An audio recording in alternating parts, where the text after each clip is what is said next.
बेपरवा पालिका, निष्पापांचे बळी।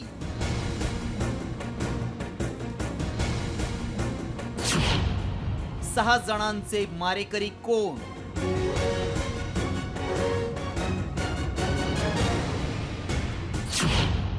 अधिकारी लोकप्रतिनिधी करतायत काय? मुंबई, ठाणे, पुणे, नागपूर कोणत्याही शहरात जा, निष्पापांच्या मृत्यूचं तांडव सगळीकडे सुरू आहे। एकीकडे मुसळधार पावसानं रस्ते तुडुंब भरलेले असताना कुठे उघडं मॅनहोल, कुठे तुटलेली विजेची तार, तर कुठे खड्डे। महापालिकेतले बेपरवा अधिकारी आणि कंत्राटदारांच्या याच निष्काळजीपणामुळे महाराष्ट्रात तब्बल 6 निष्पापांचे बळी गेलेत। सामान्य माणसाच्या जीवाची किंमत पालिकेच्या लेखी शून्य झालीये का, असाच प्रश्न त्यामुळे निर्माण झालाय। मुंबईतल्या साकी नाक्यातील उघड्या मॅनहोलमुळे 55 वर्षीय असलम शेखचा मृत्यू झाला। तरीही मुंबईत ठिकठिकाणी उघडे मॅनहोल पाहायला मिळतात। त्यामुळे आणखी किती जणांचे मृत्यू झाल्यावर पालिकेला जाग येणार, असा सवाल उपस्थित होतोय। माणसांची किंमत त्यांनी 10 लाख ठरवली, अशा माणसाला 10 लाख किंमत ठरवून एक तर म्युन्सिपालिटीचा पैसा खर्च होतो, आमचा पैसा खर्च होतो, आणि त्याच्यापेक्षा त्यांनी झाकणं वेळेवरती लावली तर ते काम अधिक सोयीस्कर आहे। ते काय म्हणतात की आम्ही आता गेली वर्ष काही यांनी घाण केली ती काढतोय, मॅनहोल लावायला त्यांना इतके वर्षाचा काय संबंध नसतो, त्यांनी हे सगळं दुर्लक्ष केलेलं आहे। दुसरीकडे मुंबईतल्या चेंबूरमध्ये शाळा सुटल्यानंतर एका धावत्या स्कूल बसवर झाड कोसळून भीषण अपघात झाला। त्यात एका विद्यार्थ्याचा मृत्यू झालाय। पालिकेनं केलेल्या दुर्लक्षामुळे आणि झाडांच्या मुळाशी कॉन्क्रिटीकरण केल्यामुळे हा अपघात झाल्याचा आरोप स्थानिकांनी केलाय।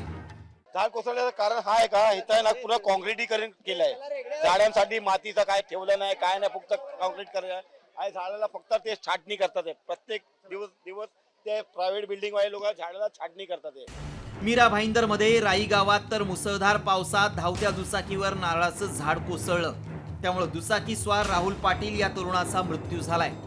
आणि वारंवार लोकांचे असे जर जीव जात असतील, मोठी मोठी झाडं आहेत या ठिकाणी, त्याचं देखभाल करणार, त्याची स्थिती काय आहे ह्याच्यावर पण लक्ष घालणार नाही। प्रशासन म्हणजे निर्लज्जसारखं झालेलं आहे। मुंबऱ्यातही पावसाच्या पाण्यात तुटून पडलेल्या विजेच्या तारेमुळे 17 वर्षीय मुलीला विजेचा धक्का बसला। यात मुलीला जीव गमवावा लागलाय। विजेच्या तारा रस्त्यावर पडलेल्या असताना तो परिसर संरक्षित का करण्यात आला नहीं, असा गंभीर प्रश्न निर्माण झालाय।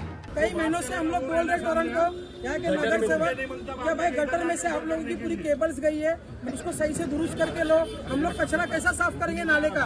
ये बोल बोल के हम थक चुके हैं। पुण्याच्या लोणी काळभोरमध्ये तर ठेकेदाराच्या निष्काळजीपणानं 2 वर्षीय सोहमचा सांडपाण्यासाठी खोदलेल्या खड्ड्यात पडून मृत्यू झालाय।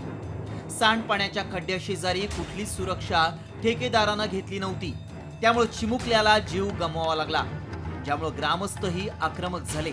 मग ते ग्रामपंचायतमध्ये ग्रामसेवक असू देत किंवा तहसील असू दे, अशा सर्वांवरती गुन्हे दाखल झाले पाहिजे। उपराजधानी नागपुरातही मनपाच्या कंत्राटदाराची बेपरवाई समोर आली आहे। ताजबाग परिसरातील गौसिया कॉलनीत कंत्राटदारानं गटार लाईनसाठी खोदकाम करताना स्ट्रीट लाईटची भूमिगत केबल उघडी सोडली, ज्यामुळे रस्त्यानं चालताना विजेचा धक्का लागून महिलेचा मृत्यू झाला। कळस म्हणजे तब्बल 1.5 तास उलटल्यानंतरही पोलीस आणि पालिका कर्मचारी महिलेच्या मदतीसाठी घटनास्थळी पोहोचले नसल्याचा आरोप स्थानिकांनी केलाय। उस केबल को अंदर दबाने के बजाय इन लोगों ने ऊपर छोड़ के चले गए। ये बहुत बड़ी लापरवाही, जिसकी वजह से एक जान गई है। 1.5 घंटे से मरी पड़ी हुई थी। यहाँ के लोगों ने फोन किया, पुलिस वालों को फोन किया, MSCB वाले को फोन किया, कोई भी यहाँ पर आकर के देखने के लिए तैयार नहीं हुआ। रस्त्यावरील खड्डे, उघडे मॅनहोल्स आणि तुटलेल्या विजेच्या तारांमुळे होणाऱ्या अपघाताला महापालिका आणि कंत्राटदारांचा निष्काळजीपणा कारणीभूत आहे। हे अपघात नसून पालिकेनं आणि कंत्राटदारांनी केलेले खून आहेत असं म्हटलं तर वावगं ठरणार नाही। जनतेकडून कोट्यवधी रुपयांचा टॅक्स वसूल करायचा आणि बदल्यात त्यांना मरण यातना द्यायच्या, हा कसला कारभार?